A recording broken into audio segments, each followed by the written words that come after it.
Hey, welcome to the Meeple Syrup Show, everyone. It is episode 123. That's right, 123. And Oh, we are that's awesome. officially, Jesse and I figured it out. It's season 5.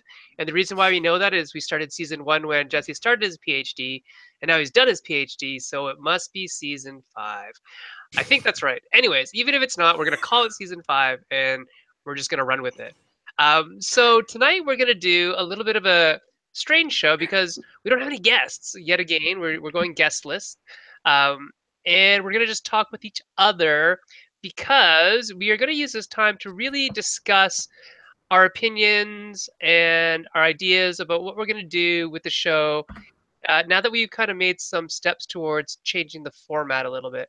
So we're going to go over our thoughts on that, and we're going to, if anybody's watching out there, I know Niles is watching right now, and if anybody else is watching, you guys can fill us in on what your thoughts are about how our changes are going to be. um, so my name is Sen. And I've been here, I guess, since the beginning. And actually, oddly enough, so is Jesse in some weird way. Jesse, as we learned last week, was on the very first technical run of the show before anybody got to see it. He was the one helping us out to figure out if Google Hangouts worked or not. So my name is Sen. I'm a designer. I design games such as Belfort, but wait, there's more. Akrotiri. I co-designed the Korra game with Jesse.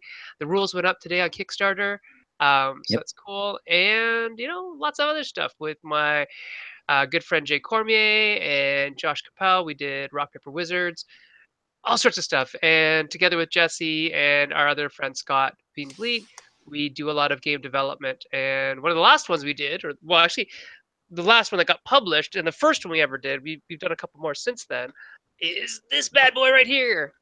This is Who Should We Eat? Oh, this is upside down. This is Who Should We That's Eat? upside down. And it is a really cool game for a lot of people, for 4 to 10 players. So I'm going to bring it to base camp this weekend and hopefully get a chance to play it. Erica, you're going to base camp, right? Yes, I am. Yeah. Jesse, are you going to base camp? It's a little far from California. There are people from Jesse's like California he's here. I Come know. to base camp. Yeah. So it happened to just be a little too close to the cross country tour. If base camp happens next year, I will be there. I know. No, admit it. You just don't want to be in -21 weather. I'm also Like a normal kind of person. happy about that. I mean, Yeah, right? the East Coast has been getting slammed. It's not so bad. It's not so bad. So I introduced myself. Erica, why don't you introduce yourself? So yes, hello, I'm Erica. I'm nowhere near as prolific as Sen. Oh, Yes. whatever. But You're getting there really fast. Holy cow, it's awesome. well, it's good. Actually, it's going to be a big year for me because officially my first games are coming out. So I've got Ink Monsters and from Albino Dragon and Roar with Daryl from IDW, and so those are both coming out in the new year. Yeah, like that's the awesome. beginning of this year. And you signed a whole bunch of other stuff. And some of which is mentioned and some of which I can't mention yet, but I'm excited to at some point. And we'll do it here at some point, which is great. Well, that's it. As soon as I can say something like live about anything, you guys will know first. Awesome. And what do you do for your day job? I'm a teacher. I'm an elementary school teacher. So actually it's fun. All three of us teach at different interesting levels. So you'll get lots of that guy kind of thrown in there every once in a while. But yeah, no, I love my job. I love getting to be creative on so many different levels between teaching and game design that it's just awesome outlets in every direction. That's right. And just so you know, I did hand in that Breakout Con panel request. Oh, and games and education? Yeah. Ooh. So it's going to be a good one. Live stream it. I want to see it.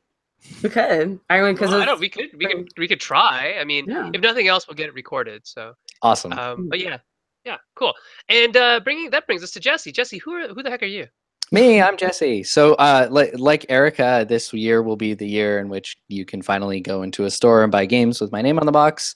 I've got Legend of Korra, which is well on track to fulfilling in February, as was promised. Also have Blade Runner 2049 Nexus Protocol, which should hit stores in January, last I heard. I don't really know. But, like this month? Yeah, I think that last I heard it was this month, but I don't know. Things keep getting hung up in weird ways with that one. And yeah, so I'm a game designer. I do a lot of work with Sen, and then a little bit of work on my own. I've been doing it for a few years, but only seriously for a couple. And then my day job is I am a postdoc, I guess now. Still not quite used to that change in title. I'm a postdoc at Stanford University, and I actually study how neuroscientists interpret data. So I'm not a neuroscientist, I'm a philosopher, but I hang out with neuroscientists all day. So it's such a funny thing, yeah. Well, I was gonna say, I love that we officially could count in units of Jessey years now, like it's a thing. Yeah, yeah, right? Yeah, that's right. And I have to say hi to the people who are watching. Niles, I see you out there. Niles and I are co-designing a game, Troll and Roll, which will hopefully be out sometime. Adorable. Well, yeah, it's really cool. He came up with this really cool idea, and then I sort of tagged along for the ride. And just because it was through a company that, or is going to hopefully, almost, we're almost there, that I have a really good relationship with, and they wanted me to help Niles bring it to this final culmination. So that's what we're doing. And then Sir Bob's out there as well, so that's great. We're gonna have a couple guests, not live with us, but on the chat. So they're live in that feed, and hopefully they can give us some feedback about these ideas we have. So, speaking of New Year's, did anybody make any game-related resolutions? Jess, Erica, did you guys? I did. Oh yeah, what was it? I don't know. I'm kind of shy in some ways, and it's like I'll always put everybody else first, kind of in my own way to kind of be like, it's okay, you don't have to look at me. So I was like, I need to kind of get more of my stuff out there and not always allowing everybody else to turn first, kind of thing. So I don't know. It's also hard because you don't want it. He's still trying to get over the fear of rejection and things like that, and that's a really hard one. And I guess we can talk a bit more about that, especially when we get into our creativity talk, is how much you are being, it's scary being judged on something you're creating and what that can kind of do to you. So it's kind of stealing yourself, and it's like, constantly being more and more ready to hear what anyone has to say, you know what I mean? Right. So you're going to be unkinder, ungentler Erica. Not exactly unkinder, ungentler. It's just more putting myself forward, but it's kind of putting myself in a position that it's going to hurt in its own way. If that makes any sense. How about setting yourself up for success? Sure, we'll call it that. Okay. Did you make any, Jess? Board game related resolutions or design related? Oh, either. Either. Well, Helena and I have decided to do the 10 by 10 challenge this year. Oh, cool. So 10 games, 10 times. Although what we're doing is we're not picking all of our 10 games now. We're picking, yeah, here's our little thing. We got this from the One Board Family blog. It's this nice little thing. Helena mounted it on board. We're going to pick 4 games from our current collection to add to our 10 by 10, and then we're going to allow the other 6 to be filled out over the course of the year, which gives us space to acquire new games and incorporate them into our thing. So, well, now that you have new space to put new games, I think that's right. Yeah, like we bought these. We have all these empty shelving space just waiting to be filled, and it's like, what are we going to put there besides board games? I'm being told I'm not filling them with board games, but we know. Can you fill them with video games? No, because on January 26th, 25th, Monster Hunter World releases, and at that point, there will be no other video games in our household. There is only one. There's only one. There can only be one. Everything else gets its head cut off and worn as a hat. Right. No, you just absorb their energy. Come on. Yeah. So my son will be right there with you, of course, playing Monster Hunter. Perfect. So, I guess I don't actually have one. I didn't make one. I usually make a whole bunch of resolutions, and this year I really didn't for some reason. For me, 2017 was a little bit of a dumpster fire, so I just wanted to say goodbye. For a lot of people. Just goodbye to 2017 was like, I think the only good thing that happened was my nephews were born. That was great. Jay had his twins, adorable. And Jay and Danny had their twins, so that was wonderful. But other than that, everything else, not so great. Jessey moved away. That was kind of sucky, that kind of stuff. But maybe I'll think about it. I'll think about it over the course of this show and ask me at the end whether or not I have a resolution for the year. So this year, definitely a resolution for us as a show was to do something a little bit different. In the past, we've only really had like 3 blocks of stuff we do, and really all those blocks are, well, 2 of those 3 blocks are like 5 seconds at the beginning and 5 seconds at the end, and then this giant middle block of the interview. And we sort of wanted to change it up, and there's some rationale for that. Um, I think, Jessey, you kind of expressed it best when you said, well, if I don't like the topic, then I might not watch live. And then you said, but if there were little segments, what would you do, Jess? Well, this was Erica, to properly, attribute credit. This was Erica's reasoning. I just said no. That matches with my with my justifications for not tuning in live when I don't tune in, which is that if there were little segments on the show, it was Erica's idea. Then you might tune in just to find out if they're going to do, the board game bash where Jessey rails on a published game for 10 minutes or whatever it is, right? We have cute little things, and then people might tune in to check into those specific little bits of content. And then we can, bamboozle our guests into participating in things they didn't expect to participate in and make them wear chicken hats. Right. And so I think, Erica, your idea was to say kind of, Fallonize the show, right, in a way, like where well, sort of, yeah, you make it manageable, but also because then people get it, you're going to have your favorite pieces that you're looking forward to, and that might not be every show, but they'll keep coming up, or you might even like have audience members contribute more and more ideas when they get excited about a segment, so it'll start to build itself up too. Yeah. Is the hope, so but yeah. our 3 segments kind of literally were like, what have you played lately? The interview, which took up 55 minutes of the hour, and then quick, what's, oops, I didn't mean to give you the finger, quick, what's the what's your one piece of advice that you give to everybody, blah blah blah blah blah, right? And we'd also have to shove that in at the end. So I think if we do this right, we're gonna get a lot more little segments in that the guests can participate in. Whether or not we let them know what's happening before they come, I don't know, maybe. What are your thoughts on that? Should we let people know what segments are before? I think the so. Guests, at least. It'll be, as somebody who sometimes on the spot can come up with really good things to say, and sometimes on the spot just completely blanks. I would appreciate in advance knowing when someone, what we're going to talk about, just so I could generate a few quick things, or even know to have, something in front of me to write things down as I'm thinking, just so in case I do get into those moments of like during the headlights, like you feel like you can contribute better. Mm-hmm.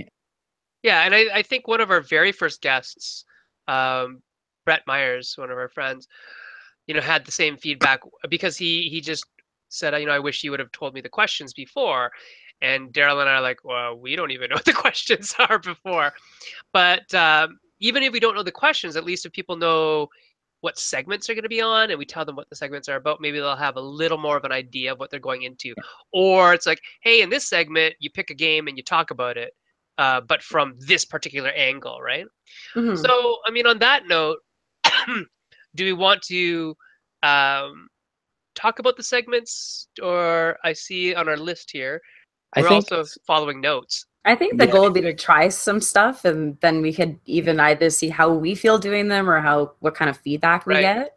Yeah. Because at some point it'd be cool to get people to start to suggest segments too. Like we get the ball rolling and hope, because a lot of them are about generating ideas too, that it'd be interesting to see what keeps coming out of them. Right.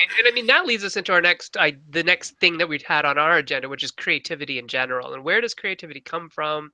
Yeah. For me, for you, for Jessey. Yeah, I think that the hope was to kind of bring the show back around to design again too, and really talk about all those things that hopefully fundamentally go into what we do. Right. Yeah. And so let's talk about creativity, and even in just coming up with the 10 to 12 blocks of segments that we have in the last couple of days between the 3 of us.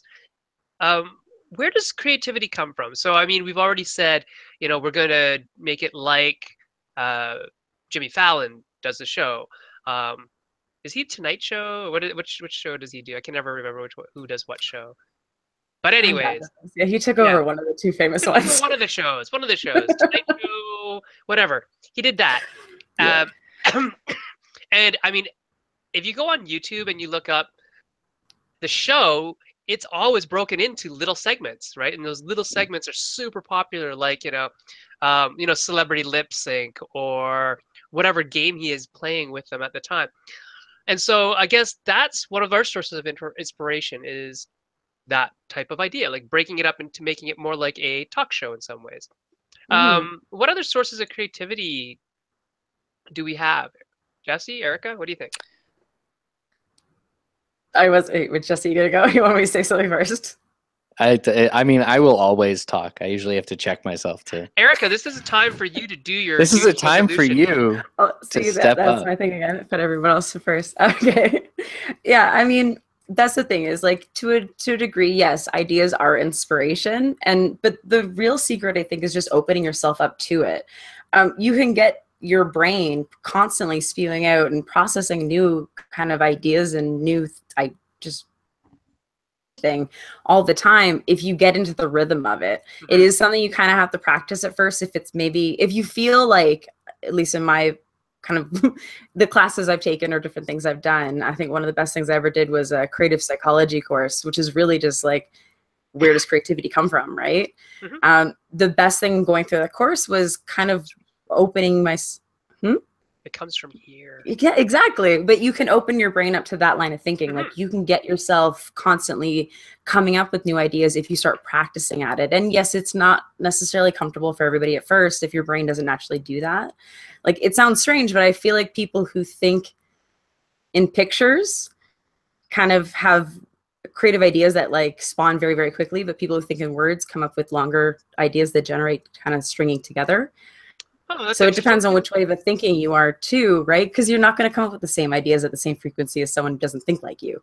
But you can open yourself up to more ideas as you practice doing that, if that makes sense. Right. So what would all the neuroscientists say, Jessey, about creativity? Honestly, I don't know. I don't know why people think I'm an expert at all things. I know. I'm just kidding. Like all I can do is tell you. I actually don't think that about you at all. Yeah. Perfect. Yeah, so I don't know what the neuroscientists would say. I mean, I do know neuroscientists who would just stick you in a scanner and get you to think about stuff. I don't know what they would learn from that. Your brain would go funny colors. Exactly. Yeah, you can make a nice mosaic. I think for me, at least, creativity and inspiration and board game design sort of go hand in hand. I think Erica's right that the first thing towards like having more ideas and being more creative is letting yourself be open to things. You need to practice saying yes to yourself every time your brain, like you get a spark of an idea or a thought. You have to give yourself permission to chase it down. I know, at least for me, that was a hurdle to overcome in the early stages of becoming a game designer. Was accepting that just because you don't know at the moment when you first think of something whether or not it's worth pursuing, and you'll never know unless you pursue it for a little while.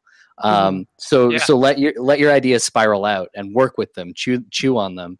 And if it turns out not to have been something you wanted to build or design or create, the process of chewing out the idea is practice in and of itself.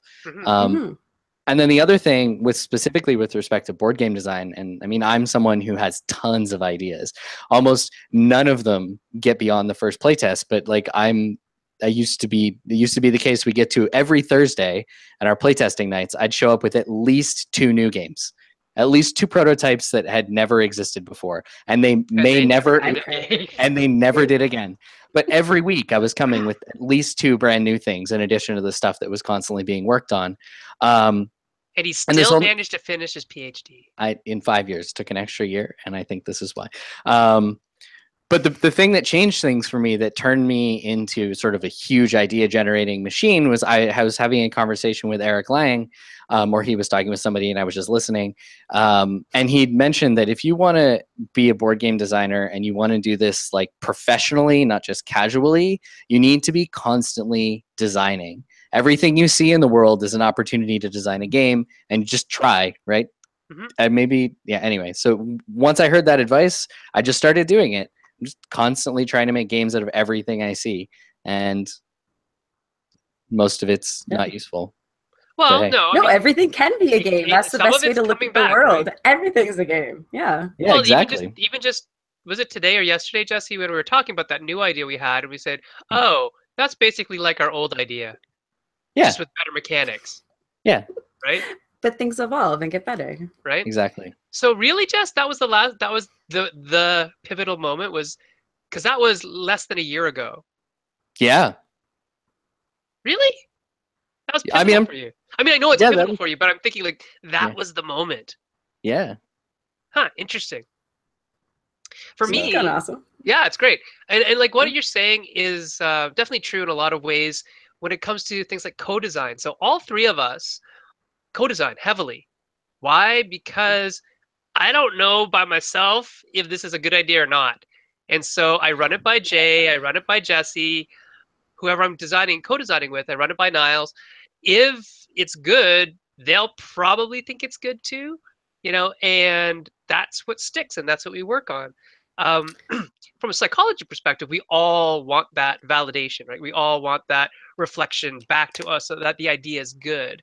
And so I think that's not where creativity comes from, but where creativity can be validated and say, yeah, this has worth in doing, just to see if pulling on that thread is going to unravel something that's great and pull a Yeah. curtain down I, that makes I something. think it'll train your instincts too. Like that's the thing is we actually have that thing. There's a reason we want to go down that path of creativity, right? But we don't have that instinct at first when you're first starting out to say, yes, this is a good idea. I should be spending my time on this. And that is a great thing about co-design, is that you get that awesome feedback loop that, to be honest, you could figure out with someone else in 10 minutes would have taken you like 3 Yeah. months, because you've already both triggered, oh, wait a minute, that would happen. We shouldn't do that. Right. But it's interesting trying to go down that to see Yeah. where your ideas are going to go. Yeah. But So it's another interesting aspect to create creativity. Excuse me. Is that part of it we think comes from expertise. If we're looking at creativity as a psychological construct, so expertise being basically an expert in many things, many facets, or many aspects. No, that's not the word. On a subject. An expert on a subject really is just somebody who's really good at hierarchically categorizing stuff. That is mostly what expertise ends up looking like. Somebody who can quickly recall with automaticity an idea, a thought, a pattern. Those people are what we consider experts. But the cool thing about expertise is that once we've developed mastery in certain skills, in certain ways, in certain patterns, we then play with them. And the playing of it is what becomes creativity. And I tell this story to my students all the time. And when we're talking about expertise and creativity and psychology, that my son Eli is, he's a Pokemon master. He knows all about Pokemon. And at first, he was just interested in Pokemon, right? But now he's interested in, making his own Pokemon, writing stories about Pokemon. So being creative around an area that he's an expert in. Why? Because he feels confident enough to express that expertise in some way. And so you can see that even with designers, as they play more games, as they try new things, as they fail, they become more willing to risk if the feedback from the failure isn't stop and never do this again. If it's encouraged, people would like, never oh, say stuff like that. right? Like, hey, this is a good idea. I think this has some potential. Those types of words help people express their creativity and take that risk, because like Erica said, it is a risk to be creative. We don't know what's going to come out of this time we're spending, or this money we're spending, or our efforts. And so yes, there's a little bit based in expertise. So my point there is that, play more games, do more things, and like Jesse Do said, design just challenges. do design Yeah, you challenges. learn from it, Like, right? don't- Challenge yourself. Yeah. So I used to, when I first got started doing this, I used to do there was this monthly contest series on Board Game Geek that someone was running, where they would just put up a new theme every month, and it was like, design a game this month about ice. And every month I would make something and I would submit it to that contest. None of the games were any good that I made. None of them were worth printing or making, but all of them was a valuable learning experience where I pushed around some mechanics and I learned a few more things about how games and people interact. And that kind of like regular practice is really, really valuable. And it's like Sen said, it builds into that expertise, which inevitably helps promote your creativity because you've got more and more of these like partial game templates floating around in the back of your mind. And then you never know when those old ideas are going to come right back to the surface as the perfect solution to a design problem or the seed of a new idea that you're working with. So I love when ideas click together. It's so much fun. Yeah, like Lego. And the other thing that you mentioned in all of the ideas about doing contests, those are constraints, right? And we often talk about how constraints breed creativity. The idea of how can I make a game that fits in this Altoid tin? Yeah, It's kind of creative, right? You're basically flexing your creative muscles to solve this problem. When the brain has this kind of wide open territory, this sandbox to play, and by the way, this is why I don't like sandbox games. But when the brain has this big sandbox to work in, we often get caught in analysis paralysis. Literally, like Too much choice. don't know what to do. There's too much choice. But when somebody says, "Hey, I want you to make a game that only uses dice and is set in the futuristic world of whatever," then it's remarkably easier. For some odd reason, constraints help us to guide our creativity but allow us enough freedom to kind of grow and express our own self within that. So there's another aspect to how doing contests can really help you. The idea that Jessey said about, you have patterns, you have tools, you have templates that you're going to build up over time. Those are really heuristics, right? When you think about it, they're heuristics that you can then apply to your next project and your project after that, and your project after that. I know between Jessey and myself, just because we design a lot together, that what used to take us several days to prototype, we can have banged out, mostly because Jessey does all this scripting, in like minutes now. And we're a lot better at knowing each other as well in terms of as a creative partnership, understanding each other's strengths and limitations, where we come from a data perspective and from a balance perspective. I start at balance, Jessey starts at chaos, and we sometimes eventually meet in the middle, right? But all of that is really, really a good thing. I'm just reading Niall's post here. Niall says his first post was the Mint Tin Challenge. He made a bag builder using the Mint Tin as a bag. Then he made a speed matching game using 18 cards. There was an 18 card challenge. They're split in quadrants, and you raise to make a 3x3 grid where each side match colors or numbers or shapes, and the edges would wrap around. So there's that kind of interesting kind of visual, spatial aspect to it. So yeah, I mean, those are really strong ideas just from the challenge of, hey, make something in 18 cards or make something fit in a mint tin, right? It's great. I think that sorry, go ahead, Jessey. Okay. No, Erica goes. Okay. I'll put a quick finger on that then, since Sarah's given up on pushing through. You're gonna have to push through more. With respect to challenges in BGG and related to creativity and training yourself to sort of be comfortable chasing your ideas, 24-hour design contests are great. Because when you constrain yourself to finish the game in 24 hours, you don't have time to pursue the second idea you come up with. You have to run with the first one, and you've got to make it work. So if you're really struggling with opening yourself up to being creative and feeling comfortable exploring your own ideas, challenge yourself to make something in 24 hours. Find a simple constraint like a game that uses dice and is about space, and then sit down, give yourself a 24-hour block, and stop working after 24 hours. That's a great one. A lot of game jams are run like that. So if you can find a game jam, like a 24 or 48-hour game jam, a lot of this happen at colleges where there are video game design programs, but oftentimes they are analog to start, and then they don't care if you're not a programmer or not a sound designer or whatever.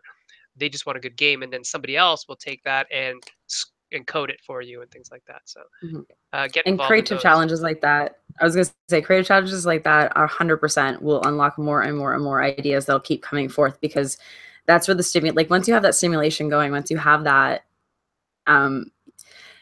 it really does generate more ideas. Like your brain will start almost going on autopilot, and you'll be like, oh, that'd be a fun idea. Oh, I want to try that. And you get to the point where you have to decide actually what you want to pursue again, right? That whole the choice option. But the ideas do start to flow, and it's good to kind of force yourself sometimes. But I think restraints really do. I think they give us that world to play in, right? And I think we need to know what world our game is set in before we can move forward on that. And that's probably a hurdle for a lot of people, like that stumbling block when you're first getting into something you're trying to design is, again, like what is this I'm in? Like, what does this world look like, and how is it going to function? Yeah, and I think that's why a lot of people end up trying to make a game in a world that they like already. Like, I'm going to make a game set in Star Wars, not because I expect it to be a Star Wars game ever, but because the world affords me hooks and settings and a constraint that I understand and know and love. So, yeah. Let's move on. We're talking about new segments, so, and creativity, and so we do have a lot of different segments that are going to be design challenge based. So we thought maybe we give one a try. Right, and so we're going to call this one batting practice, right? Because we're expecting to come up with a pitch by the end of it all. And what do you think, Erica? Are we doing this as a team? Are we doing this one-off, and somebody starts and everybody adds the next to the next thing to the next thing? Love collaborative, because I would say knowing the way that you and Jessey kind of like, I already know your process a little bit, or I know just like how you guys like to talk back and forth, is that I think the more ideas bounce, the more they get connected together. Okay. So we'd probably do better to keep bouncing ideas. Okay, and so are we going to have a method by which we know somebody wants to talk? So we're not talking over each other? What do you think? We could say add, maybe. I don't know. It'd probably be better for me to have a visual sign so I can click on you. Oh, maybe someone puts their hand up. Oh, right, because we're teachers. Okay, let's do that. Well, I mean, eventually, I have a favorite podcast. One of the things they do, because they have a trivia challenge, is they have all these different sound things. So what we could eventually do, if you really wanted to, we could each have our own designated sound, and then you talk. All right. It has to be recognizable. No, it is. We can get some soundboards, and it can get ridiculous. Yeah. There's soundboards. There's barnyard sounds. There's all kinds of stuff. All right, let's do something like that. Okay, all right, so you want to explain this segment? Sure. So this is batting practice, and eventually, when Erica finds it, we're going to use cards from Unpub, the card game, designed by J.R. Honeycutt and Doug Lewandowski, two of our good friends, and we're going to turn the words from the cards, and we've generated some, into a pitch for a game. That's what we're going to do. I know lots of other podcasts and stuff do this, but we're going to do it anyways because it's fun. And then after this is how you generate ideas, people. Yeah. We're going to talk to you about the other segments that we're going to do. But let's start with this one. Jessey, you've got the words, right? Yeah, I've pulled up a random set of a theme, a mechanic, and I guess a second mechanic. I don't know. I just threw some stuff. Okay, so what are they? Tell me. All right, we've got dinosaurs, hidden rolls, and dice building. Dinosaur, hidden rolls. Dinosaur, hidden roll, dice building. All right, 3, 2, 1, go. I have an idea already. Can we have the hidden roll part of it, that one of us is a carnivore and we don't know who it is? That's I love exactly it already. Where I was going. That's awesome. Excellent. Okay, so the hidden roll, dinosaurs, one of us is a carnivore, so a velociraptor or a T-Rex, identified on cards. Can I add another one?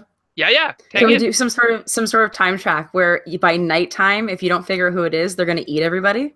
Nice. Yeah, so there's some pressure. I like that. How would the dice building work? This is where I'm lost. See, I think that should have something to do with your actions. Like, yeah, so you should all be trying to do something, and then there's a traitor, it sounds like, in the mix. Mm-hmm. Oh, they should be able to affect the dice somehow, but I'm wondering how. Yeah, what are the dice? What are the dice about?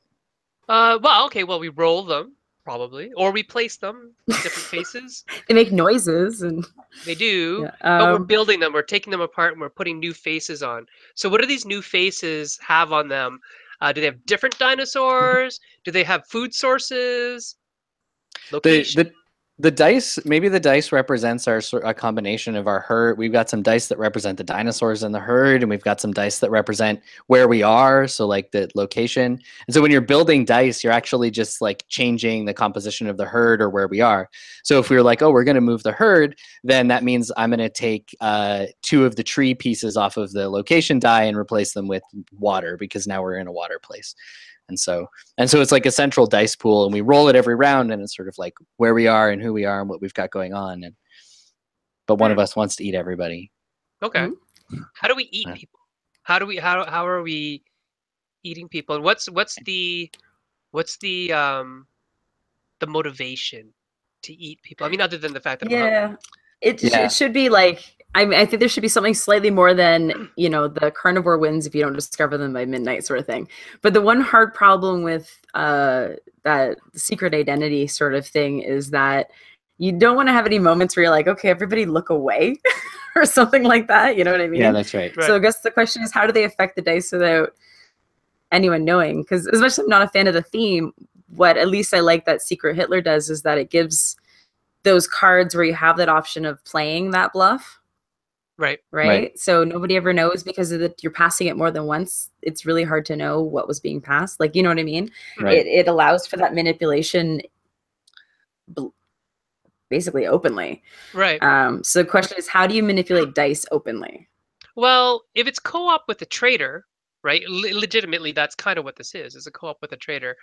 Maybe there's sort of a goal, and everybody gets to change a die somehow to meet the goal of the space that you're in. Like, oh, this place can't handle more than, I don't know, 12 life of beasts, of dinosaurs. And I keep thinking of The Land Before Time, where it was all different sorts of dinosaurs that were the main herd, right? Where it was, long necks and 3 horns and, duckbills, and all this. right? Yeah. I have an idea. Yeah, go ahead. So what if it was actually dice and map based? So let's say that at the beginning of the game, the person who actually is the carnivore knows where the other of its, let's say, hunting party are within the valley. Oh. And so what happens is we're co-op, so we're all saying, hey, why don't we go here? Why don't we go here? Maybe it is almost like a Land Before Time thing, where we're trying to get to this hidden valley or whatever it is. Like, we're trying to get to the safe zone, right? But we don't know where we're going. So we're negotiating this on a blind map essentially as a group, but one of us actually does know where everything bad is. The thing is that one of us could take the active role and say, hey, let's go this way, and not realize we would be ambushed by like a bunch of raptors or something like that, right? So you could have those fun swings of, but I didn't know, and you're like, yeah, right, you knew this was going to happen, right? Or I think that could be fun, but I can't quite put the dice on properly. Yeah, the dice building is the hard one right now.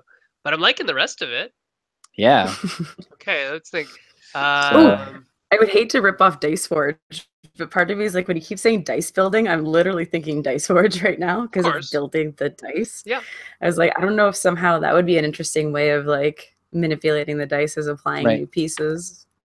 Well, I mean, if instead of like, if we wanted to make it more abstract, it could literally be that, going back to my previous idea of having the dice represent our locations and stuff. And so the Predator's goal, they're trying to push the dice probabilities so that there's the roll that happens that triggers the ambush. Right. Or the roll that happens where no live things come up.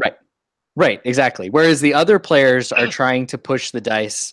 Oh, this could be interesting. It could like have a Hanabi style system where each of us has some information about, or I guess this isn't Hanabi, but each of us has some information about where the Great Valley is, or the Secret Valley. And so we want the rolls to come up in a way that makes our hidden goal true. And if all of the herbivores' goals are met in the same turn, we win. But the carnivore trader has a different objective that would trigger their ambush. And so they just want to make it so that the dice roll results in the ambush happening. Yeah, I mean, I think that's interesting. I mean, dice are a problem for that, because you could roll and it could work just on the first roll. So this is where we can use dice building roll. So this is where we can use dice building to actually fix that problem, where you can have that unsatisfying. Whoops, the game's over on the first turn. Initially, the dice might be mostly blank, and so it's not even possible for the goals to be achieved. And then what we do is through some negotiating system, we decide we're going to put this face on this dice. We might only have 3 dice that we're building, right? Well, that's true too. Like I'm thinking like a handful of dice, but maybe we have less dice that would. Maybe it's 3. And maybe at the beginning of the game they have nothing on them, or they only have 1 face or something. Or 1 face each. Yeah, it's very scarce. We don't know if food is, so that's the only chance at food is those couple places we know. Right. And then it could be survival dice. Well, I think that's kind of what we're talking about here, that it's survival based. But that then because I mean, if there was, oh look, that person put a raptor on the die, they're obviously the bad guy. There's no reason. Yeah, no, I think that's what I'm saying. It's if the bad guys are hidden throughout the board, each of us, within a co-op, you're going to have people who can actually take leads and are going to lead you into situations where they're actually going to trigger these ambushes that or where they are. Like you might be trying to manipulate the group to going there. All right. I think that would be interesting is if it was maybe almost like an elimination goal. Like you have to get a certain amount of the herd thinned out before a certain amount of time. Mm-hmm. I don't know. Yeah. I mean, basically we're saying or it hits midnight and he eats everybody. So whatever you want to say. Right. Well, if it was survival based, the sort of inevitable victory of the predator is that everybody else fails to eat because they've got plenty of food left. Yeah, exactly. Right. So it's always there. It's not midnight. It's food runs out. Sorry, guys. Yeah. Right. They didn't find you become my food. Ha ha ha. Right. Yeah. Okay. All right. But I definitely like the idea of dinosaurs in a hidden role. I think that's funny. Yeah. Dice building's a bit difficult, but anyway. Yeah. Okay. So one, I don't know. Anyway, so that would be a segment idea, and maybe what we could do is we could say there's a time limit. I know we didn't get dice building really in there in a satisfactory way, but we have a dinosaur hidden role concept. We need a title for this. Oh yeah. Oh, that's fair. That's fair. That's fair. So what's the game's title? Do you guys like silly or do you like more serious? I like puns, so that's what I would say. I find that silly, right? I'm trying to think of a clever deceit word and then a dinosaur word. Right? A deceit dinosaur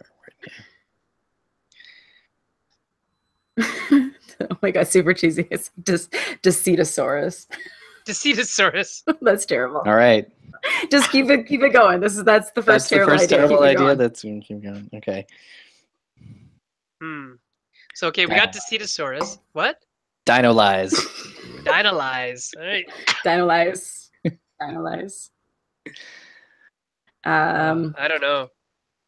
What about the word like prehistoric? Is there something like See, if it was my kids, they'd say they'd want to call it T-wrecked, like get wrecked. They always say, "Get wrecked, son." That's what they say. Because I'm gonna thesaurus the word like hidden or something, or like a secret or something like that. Secretosaurus. We're not doing very good at this. Hidden lies. Secretosaurus. Yeah, hidden. It sounds like secret sauce. No, if you're gonna make a pun on the hiddenness, it needs to work with carnivore or meat eater, because that's what our hidden role is, right? Mm-hmm. It's the Eric is gonna smack me for this. Like hide the meat, but anyway. I can't hear you. What did you say?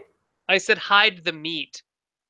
Oh god. But that's not hide the meat eater. Hide the meat eater. Hide the meat eater. Yeah.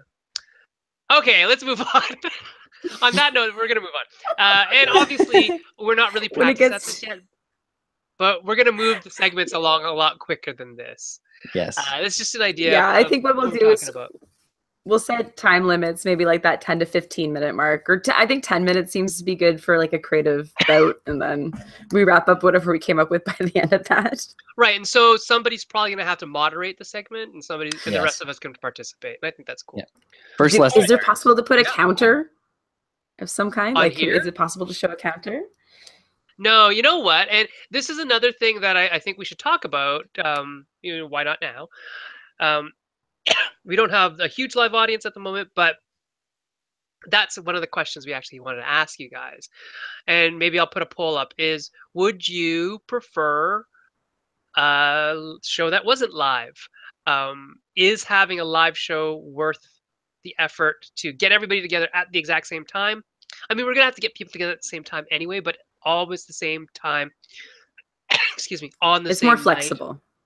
Can we be more flexible? Yeah, exactly. With a pre-recorded show that has the ability for us to, I mean, like, I'm not video editing king, but the idea to be able to do a little video editing. Now, there's also another change that we have been discussing. I don't know if Erica, you were part of the actual discussion. I think I sent you the link to the software, but I'd found the software that allows would allow us to use Facebook Live and then Skype people into like a multi-screen Facebook Live. So instead of just me on the screen, or just Erica on the screen, or just Jessey on the screen, we'd have all 4 or 5 people on screen at the same time, broken up into little blocks, right? Mm-hmm. Yep. And that would be through Facebook Live, which would let us push out a message to subscribers, maybe a little bit better. I don't know, because a lot of people just kind of hang out on Facebook all the time. So I don't know, but I think that makes more sense. It also would allow us to still record. We'd still save a recorded version, but there's some really cool stuff in there that we can't do as easily on Google Hangouts. Like, we can just drag and drop like other video, and then we can have picture in picture, somebody talking over the video, and other things like that. So I want to look into that. Maybe not for this particular season, maybe after summer for season 6. That might be when we really say, okay, let's make a hard move. We might just want to say, okay, this season we're working on segments and figuring out what works for us in terms of that. So just another question to ask the audience is keeping this a live show worth it? I know, in my perspective, this is, I think, one of the only, video casts on game design that is live. And that's kind of interesting when we do have a bigger audience. But then sometimes when we don't, is it worth it? Or, I mean, we might be able to do best of both worlds and say, okay, let's have 3 out of every, or the first show of every month is live, and then any other show that month is pre-recorded or something like that, right? So I think that would be a good compromise. Yeah. So we might have those, once the first show of every month is this time at this, and they're always aired at the same time, or they also go online at the same time. Like 10 o'clock Wednesday night or whatever. There's a schedule, right? And that would help us keep to the schedule. I think, Erica, you were saying that would help us not miss when, half of us get sick at the same time. Or technical difficulties, or like the guests can't get their technology working. Like, and then the nice thing is you don't, and again, we talk a lot about things psychologically, is when you're live, you want to fill time almost. Mm-hmm. You know what I mean? It's not necessarily filling time, but you do not want dead air. There's that subconscious need to kind of keep going. Whereas if it's pre-recorded, the good thing is that someone can take a pause, think about something. We cut that out. Mm-hmm. Audience never knows about it, but it actually looks really good. And that person had that time to consider and think about what they wanted to say. Mm-hmm. I mean, from a guest perspective, I think that's nice and accommodating for a lot of people who, just in case maybe you're not good on the spot. Right. Some people are fantastic, right? But some people aren't. Hey, here is speaking of live feed. Here's Sir Bob's contribution to the name for the dinosaur game: Stealth Steak Dinner. What was it? Stealth Steak Dinner. I like the stealth steak part. Dinner. That's fun. I like stealth. Stealthosaurus Rex. Steakosaurus. Steakosaurus Rex. Right. Well, what could also be fun is that we try to encourage maybe more of a community around the things we're saying too. So for example, yes, maybe if we move to a pre-recorded, we wouldn't get the people talking on a direct feed through YouTube, but at the same time, maybe more people would actually send us questions in advance, especially if we're like, hey, we're doing this episode, or this is this month's or topic, blah, blah, blah. Yeah. Right. Yeah. And they can target us back even with the segment names. Like, hey, here's an idea for your next, as we said, batting practice, or your next this and that, and it would be nice to have that interaction going on, not just when the show is going. Yeah, I think that's what I'd like to see too. So I'm kind of leaning right now in my head anyways towards saying, okay, we're going to do some more pre-recorded. stuff. Mhm.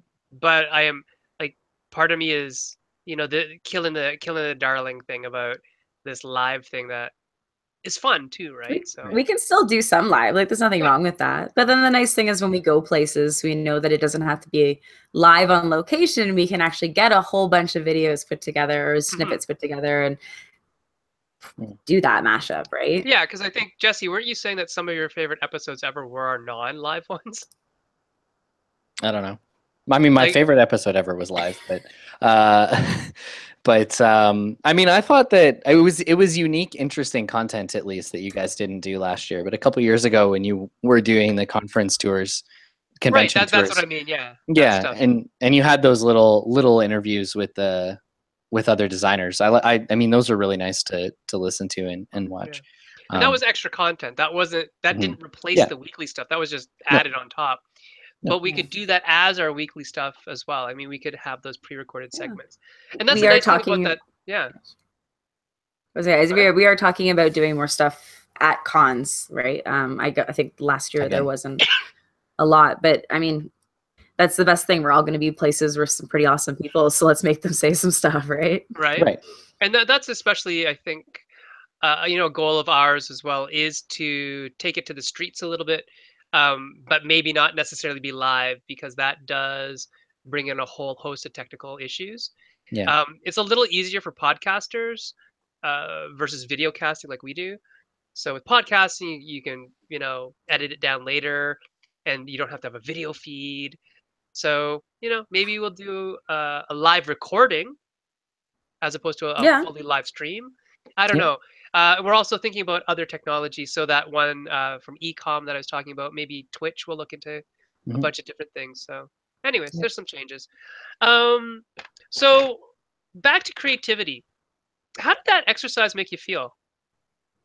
The See, I dinosaur. like doing stuff like that. I have a Yeah. feeling some people will be put on the spot, but you got to get over that, that anxiety, right? You kind of have to push through it or let it push you, sort of thing. And I think even knowing it's like, yes, I spewed out probably the worst name ever, but it doesn't matter because you just got to get someone has to say the first thing. It just doesn't matter what it is. Mhm. It's funny, and all of us being teachers, one of the best pieces of advice that I can give you guys, not you personally, the two of you, but if you're out there and you're a teacher, take an improv class if you aren't already that kind of person that can get in front of an audience and sort of roll with it, uh, Mhm. because that's what teaching is kind of all about. Your Oh, it students are is. gonna mess you up serious. They're gonna put little like monkey wrenches in every gear that you possibly have, and if you don't know how to roll with it, it's tough. And the same thing with game design. I think that there's a lot of improv, and especially the idea of yes and not blocking is really great when we have cooperative game design or co-design. So if you saw us just do that in terms of creativity, that none of us ever said no, no, no, Jessey, that dice building idea is stupid, right? did, I don't did I care. I'm making it anyway. I didn't say that, did I, Jess? No, It's No. my identity dinosaur game, damn it. Yeah. But the thing is that we don't just said, like it, yeah, that's Matt. great. And you could do this with it. And that kind of technique is actually from like very Improv. strict improv. And also Yes. very good for being a game master if you're a GM or a DM. Let things happen and then throw Yeah. problems their way, Well, right? I'll also throw out a little tip for someone who's maybe constantly doesn't realize it, but always goes down to shooting down or going down to the negative. So there is a really fun creative process. I used to do it much more when I used to be in advertising, and it was the idea of the 6 colored hats. And each one represents basically a focus that you're going to be going on. But the first thing you do is you basically do the black hat. You throw out everything possibly negative you can do. And from then on, once you pass that hat, you never can say a negative thing after that. You're not allowed to say no or anything bad. And then you go on to each next step. So one will be about like, what's all the positive feelings about this? What's all of and we keep going down that, like the different types of stimulus. But the That's best cool. part is purge yourself of negativity. And then you are now restrained. You're not allowed to say no again. Right. So more again, constraints Hmm. can help us, right? Not sure how I great. feel about that. Why? Oh, I just felt like being negative in response to the advice to get the negativity out first. But you like wearing hats. No, I just said I just said hats. if it happens to be somebody, like if you feel that you realize you have that habit of doing it, it was just something that I've seen work to say you're not allowed to do it anymore, right? This is another case of me failing to be funny. No, and the hats reference was to Monster Hunters, Jesse. Come on. Oh, right. Yeah, everything's just going over my head. It's because I'm not wearing a hat that can catch things. It's just this whole creativity philosophy. I think it's called like the 6 thinking hats or something like that. It's just, it's something in a, anyway. No, I like it. It's a nice way of focusing your creativity. So excellent. Let's take a look at actually. Should we try one more of our things? Yeah, exactly. Which one are we going to do? What do we do? The Board Game Crush one. Sure. All right. So in Board Game Crush, do you want to try that one? Yeah, we pick a board game we love and discuss why we love it from a design perspective. All right, great. Let's do that. Jess, do you want to go first, sir? Okay, sure. So the first thing that jumped into my mind is this. Actually, hold on one second, because I'm going to mention it. And nobody's going to know what the game is. So Erica, you go, and I'm going to go get the game. He's going to get the game. Okay, so I was looking at my shelf, and I've realized I have a huge crush on Mysterium. And I realized why. I realize it's because it does a few things that I absolutely love all at once. I'm not going to say it's like my favorite game ever, but there's elements of it that I was like, oh my God, I so wish I had a game like that. So for me, what I love is it's an updated Clue. I love that someone literally took something that kind of already existed and just made a really awesome version of it. Right? I'm not saying it is Clue, but it has a lot of that familiarity. But I actually like that it's familiar. I like that foundation, like that it has that foundation there.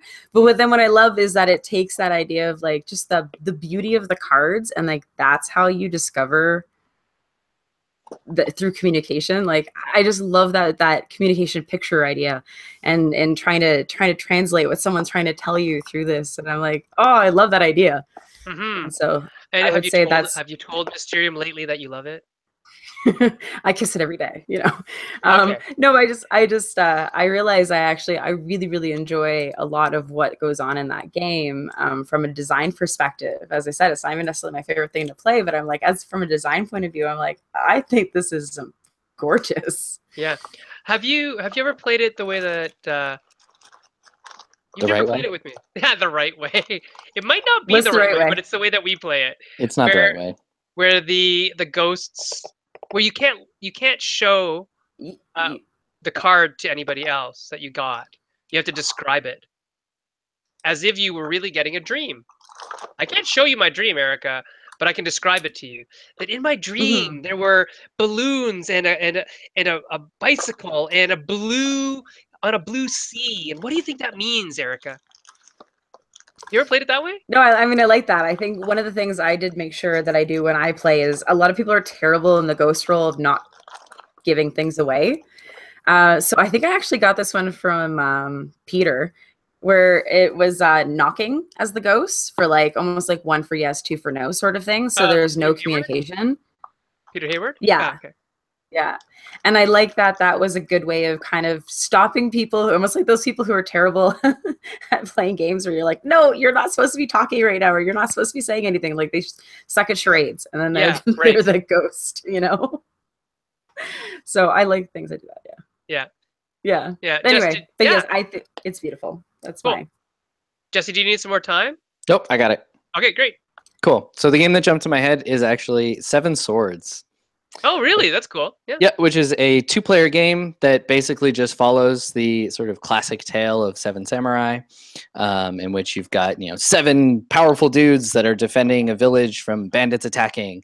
And one of my favorite thing about this game is that for all of the games out there, and there's at least a couple that sort of try to replicate this story in the play, this one does an amazing job of actually capturing the narrative of that story, because what happens in that story, to spoil it, is that the heroes die.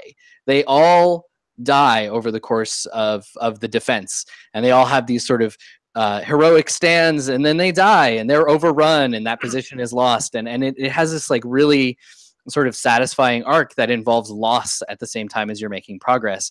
And there's a mechanic in this game that makes it happen. So you start with the player that's playing as the samurai. You get your 7 characters. You're defending the village. The bandit leader's attacking, and you've got this turn track in the bottom of the board here. And as you're playing, if the bandit leader hasn't taken out one of your samurai by the start of the 6th turn, one of your samurai dies. Yeah, no matter what, right? No matter what. But they kill a bunch of bandits when they do. But if you've already lost one at that point, it doesn't trigger the automatic sacrifice. So if you're successfully defending against the bandits, you lose a guy and you get an edge. If the bandits are kicking the crap out of you, you don't lose an extra guy. But what this does is you lose a guy there, and there. It ensures that over the course of the game, your numbers are dwindling, and it does such a great job of keeping the game tense, but also capturing that like narrative element of this specific story through the mechanisms. And I love it. I love it.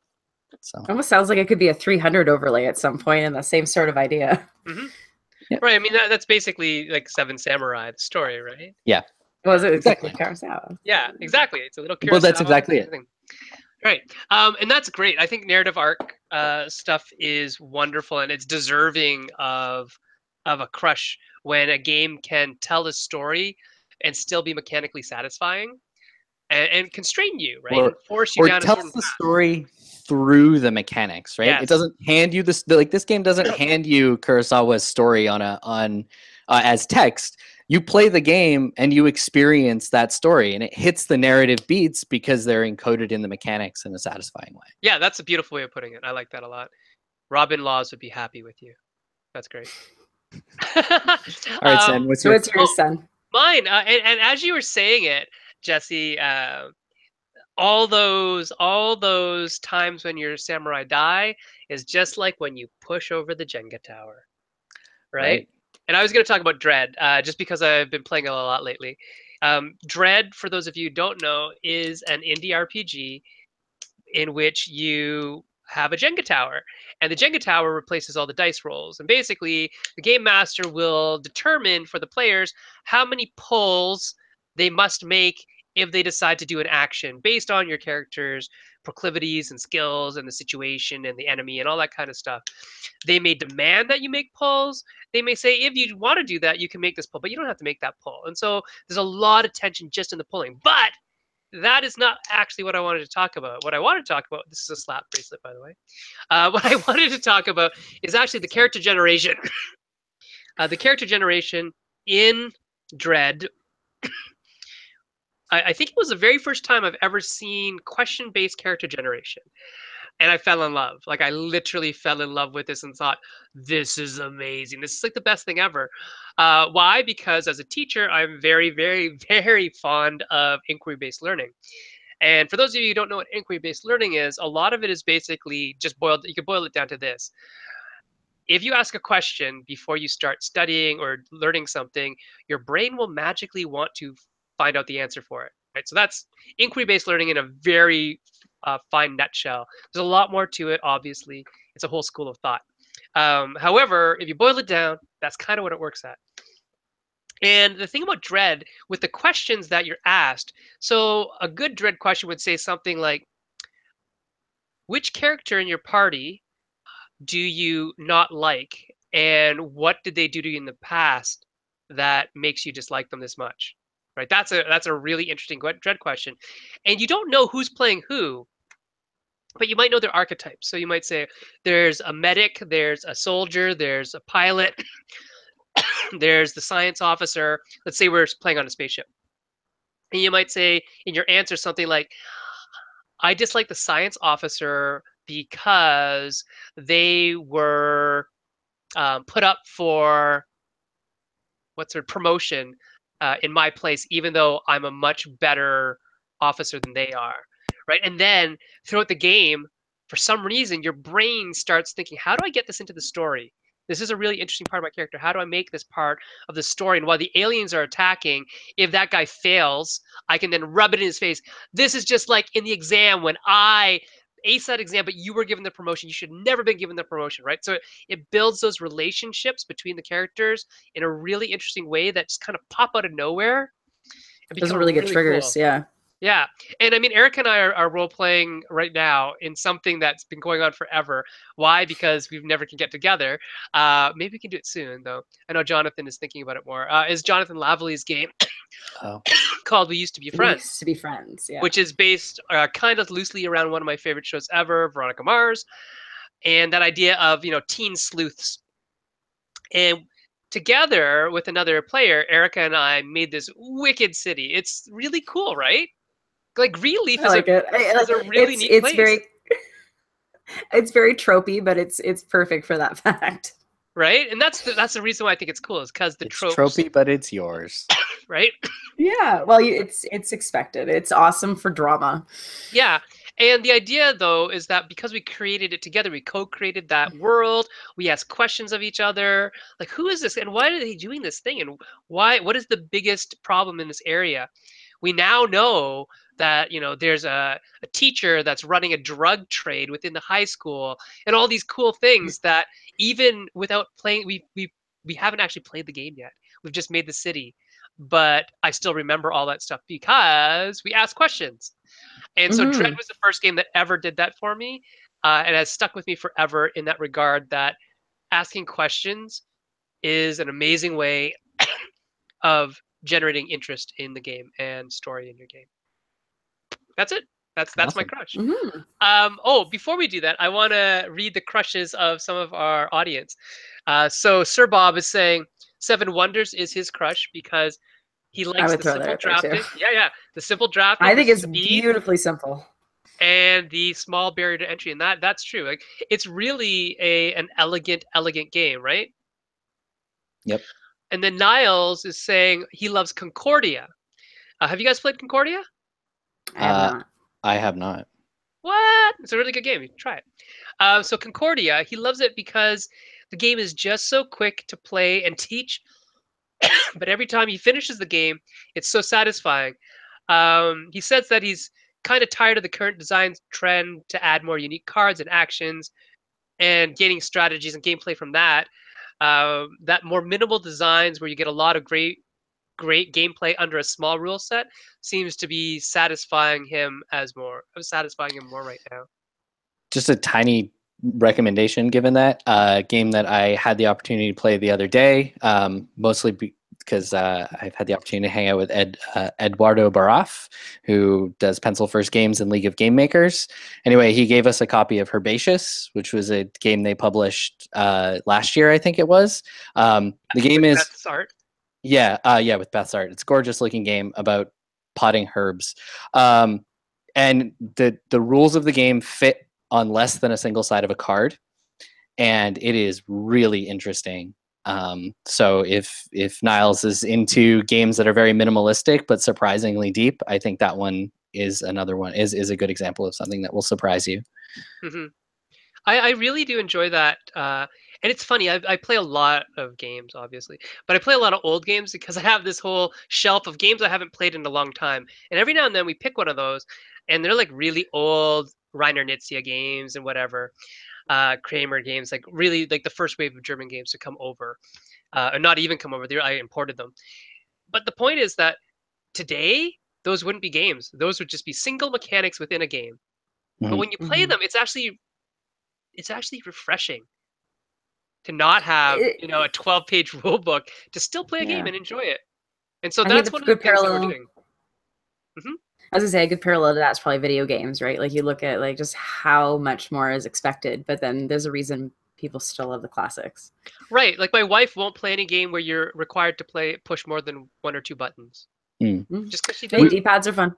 Yeah, we but just she's like loves Frogger and Pac-Man and all the classics because they're just simpler. Not that we she's uh not a person. we just picked up Overcooked on a sale last week, Oh, Steam and sale or on well, a PS4? PlayStation sale Right. because we Yeah. put it on PlayStation 4. You only use three buttons in the game, joystick and A and B, basically. And Helena and I have been playing it nonstop. This is just so fun, and it's so simple, but it focuses on cooperation and everything, and there isn't a bunch of other mechanics to distract you from what's really fun about it. So Right.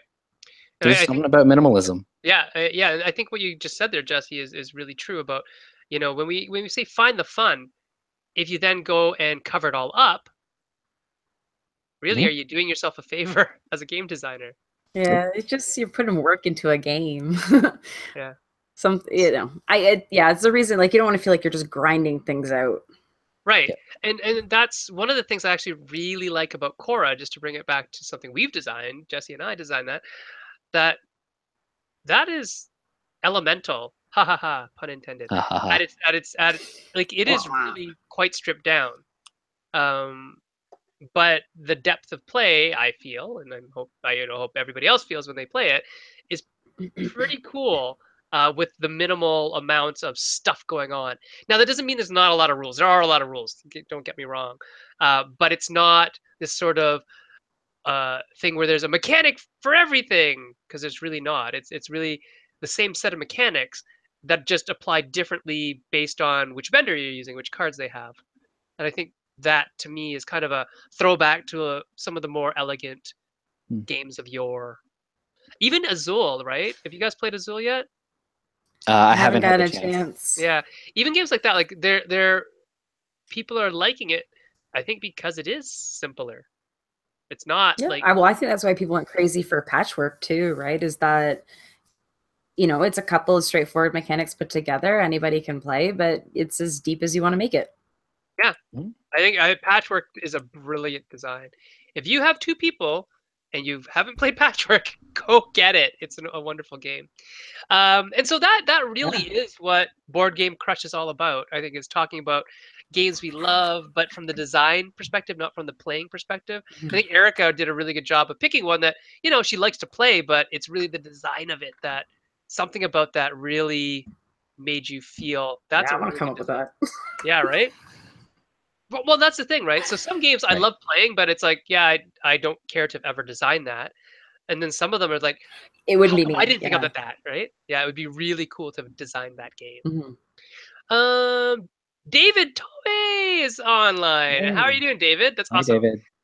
David, if you guys don't know it there in Meeple Syrup Land, is the kind and generous man. He is a man, kind of generous man who does all the audio transfers over to iTunes. So he told me today that he's going to get back on doing things, and it's really our fault in a lot of ways because we have such a sporadic schedule that he's going to get that rolling again. So look out for that if you are one of our podcast listeners. I guess listen out for that would be more appropriate. Actually, I was gonna say, I'm curious how long a podcast the listeners want, because the interesting thing is that, especially if you go pre-recorded, is maybe they don't mind us talking for longer, but they'd like it split into two, so maybe it's in 2 half-an-hours or 2 45s or That's a something good like idea. that. That's an interesting thought too, right? Um, So like we started a poll today. Oh, interesting. We'll lead back to the poll. So we started a poll today, and we can do another poll for that one, Erica, is what I was getting at, in terms of time and digestible portions, right? Most of the podcasts I listen to are like 30 minutes, half an hour. Yeah, 30 to 40 seems to be that comfortable. Yeah, because it's a car Sort of. drive, right, or a bus trip. Mhm. And to me, that's perfect. I don't mind. Like, I don't mind listening to Ludology. Ludology is usually about an hour, and I don't mind listening to that, on my trip there, and the second half on my trip home. I'm okay with that. But yeah, I mean, if we go down to little half-hour bits, then we're gonna have to really tighten stuff up. But in post, we can do that. When we're live, you're right; it's a lot harder to chop stuff up. Um, David said it's his laziness that. No, David, you're not lazy. It's our weird scheduling. Oh, back to the idea of the poll. So the poll that I put up today was for people to let us know if they'd be interested in a weekly mail out from Meeple Syrup. And it all kind of stemmed from me just doing this hashtag board game design pro tip on my Facebook page and Twitter for the last couple of days. And it wasn't something I intended to make a daily thing, but it's like, oh, people are actually reading these and liking them, so maybe I should keep on doing that. And then I pitched an idea to Jessey and Jay. Hey, we can make a one-a-day calendar where it's rip it off and it's the next Far Side comic, but instead of Far Side comic, it'd be a board game pro tip. And Jay's answer was like, yeah, but nobody will buy it. And so he's probably right that nobody would buy it, but I wanted to It's see like how a many con people. giveaway. Yeah, I wanted to see how many people would actually want to read it. And so far, we've gotten a pretty good response rate. Like only one person said they wouldn't care for that. And so Jessey and I were talking about it today. So Jess, why don't you fill the audience in on what we might do with that? Yeah. So my response, that was Jay's response. My response was, "Hey, I was actually just thinking about maybe writing a book using these." So complete opposite side of things. And so spinning off that, we thought that a more manageable thing than either a calendar or a book would be something like a weekly inbox mail out where you sign up for the mailing list, and every Tuesday you would get an email from Meeple Syrup, and in that email would be a pro tip, a little discussion about the pro tip, and a picture that may or may not be related to the pro tip. I think Kind of May. thing. I think May is more May? important. Okay. Well, I didn't want to commit the picture to what it was going to be. You know, let the It's picture always be. going to be a puppy, people. It's a puppy. Right. It's always a puppy. It's like puppies and pro tips. That's the mailing list. Can it be That's the hedgehogs? Because I realness. really like hedgehogs. Hedgehogs and hints. There you go. Oh yeah, hedgehogs yeah. and hints. There we You go. gotta have You know what? alliteration, right? If it's not a pun, it's gonna be alliteration. Sorry, that That's sounds right. like it should be from like a Harry Potter world, though. I don't know Don't why. we Right. all wish we were wizards? You're Yeah. not? So that's the idea. I'm not going to deal with that. That's the idea. We're thinking about doing this mailing list with pro tips. Just sort of following up on the same kind of thing Sen does, but with a little bit more of discussion in it, not just the quippy tip, but a little bit of a breakdown or a examination of what that tip actually means. And so it might start with a quippy tip because they're kind of memorable and they're like, oh yeah, that fits as a heuristic in my brain. Then we would then blow it up a little bit more, like examine it a little bit more. And we would have Erica, myself, and Jessey do this as a Meeple Syrup thing. I just totally voluntold that Erica's going to do this. Hope you're okay with that. But then also we'd mine I some love of that's a our... Canadian expression. Yeah. Then we'd mine from our past guests and our past hosts, like Dylan and Daryl and John and Tyler and everybody else, Stephanie and Tiffany, asking them, about their pro tips, and from all of the guests that we've ever had, which number in like the hundreds now. So we probably have enough to do one a day for a long time, but we're not going to do one a day. We'll probably do one a week because otherwise we'll, probably die. We make games, people, and have lives. So So it would probably be like, a 500 word, a couple paragraphs of stuff and a very big picture to make up a lot of space. But it'd be that kind of thing that I think would maybe just spurn people on to kind of get their creative juices flowing, or to re-examine a game that maybe is sitting on a shelf somewhere, not working, to say, oh, that's...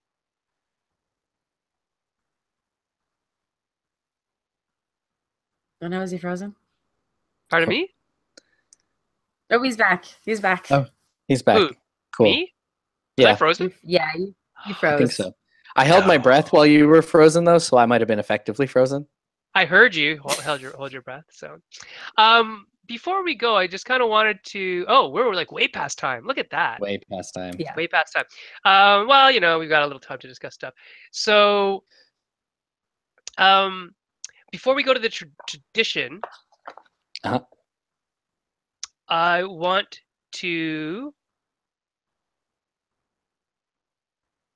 just to go over the segments, just so people will hear what the possible segments are. Is that a good idea, you think?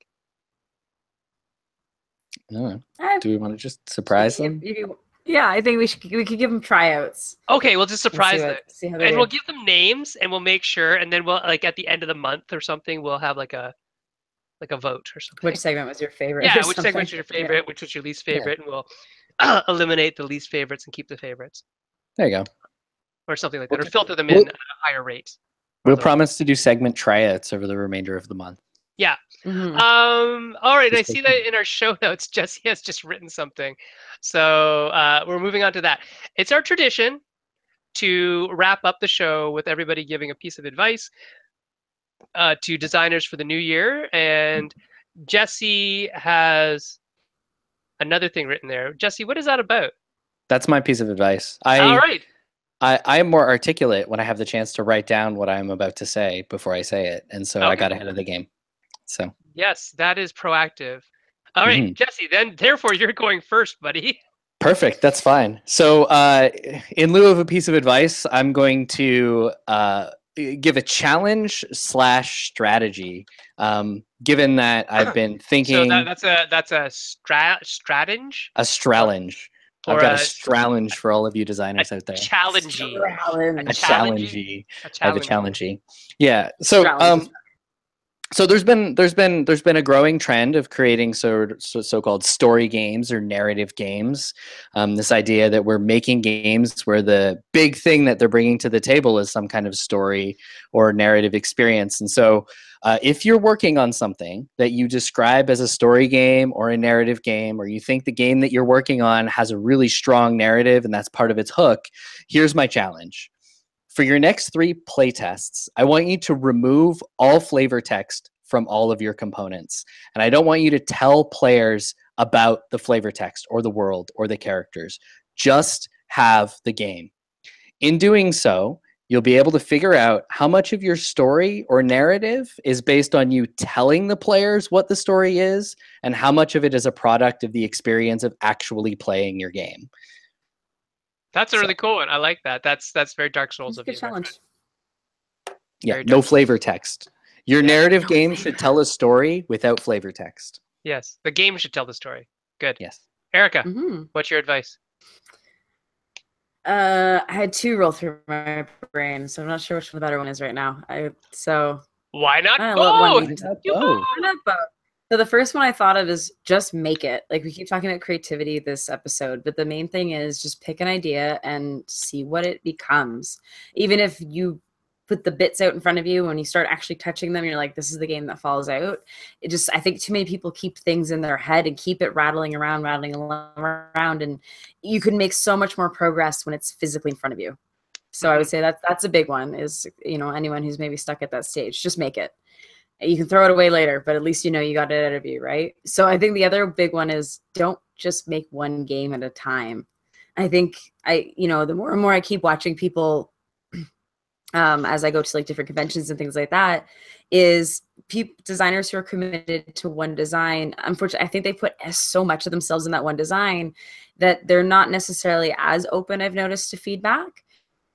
Things, the good part is you always have something else to focus on, always have something else to work on.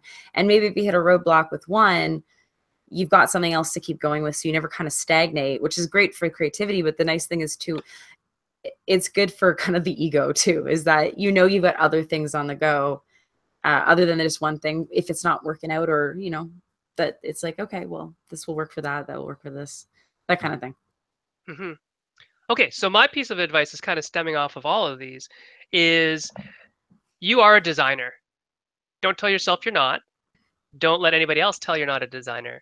You might not be published, but that's okay. You're still designing something, therefore you're a game designer. And Yeah.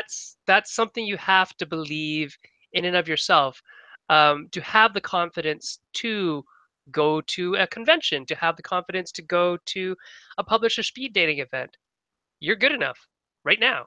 Just by designing a game, if somebody can play the game from your rules, you've designed something and you're good. Um, I want people to, stop talking about real gamers, just like I want to stop people from talking about, a an actual game designer. It's okay to delineate between What does that published and mean? unpublished. Exactly, right? What does that mean? But published and unpublished, that's, we've got a delineation there. But other than that, you're a designer if you're designing something. And so I want you to get into that mode in your head so that you can have the confidence to go show your work to other people, because that's really where the magic happens. Having stuff up here and on your table, or even on your table in front of your pool of friends, is wonderful. It is. It's great. If you want to show it to other people, you've got to get it in your head that it's good enough, right? And good enough doesn't mean that it's going to get published. Good enough means that people can play it. That means they can give you feedback to make it better, right? To make it better than it is today. That's all we really hope for as designers, is that what I show you today will become better because you played it. That's about it. So that's my advice to you is get that out of your head. Get the idea that you're not good enough out of your head. You are good enough. You are making something that is worthwhile and somebody's going to like it. So get them to play it because that is step one to going from being an unpublished designer to being a published designer. Really, it is. Okay, so we'll see you guys all next week. We won't make any super drastic changes to our delivery yet. We're going to talk about that over the next couple of weeks. And we will come back with some more segments to surprise you with. Hopefully, we'll have things a little tighter by then, and we'll get our guests all sorted out within the next couple of weeks as well. Okay, cool. Awesome. So if you have any questions or concerns, you can reach us on Facebook or on Twitter, Meeple Syrup. And other than that, say goodnight, everyone. Good night. Say good night. Good night. See y'all later.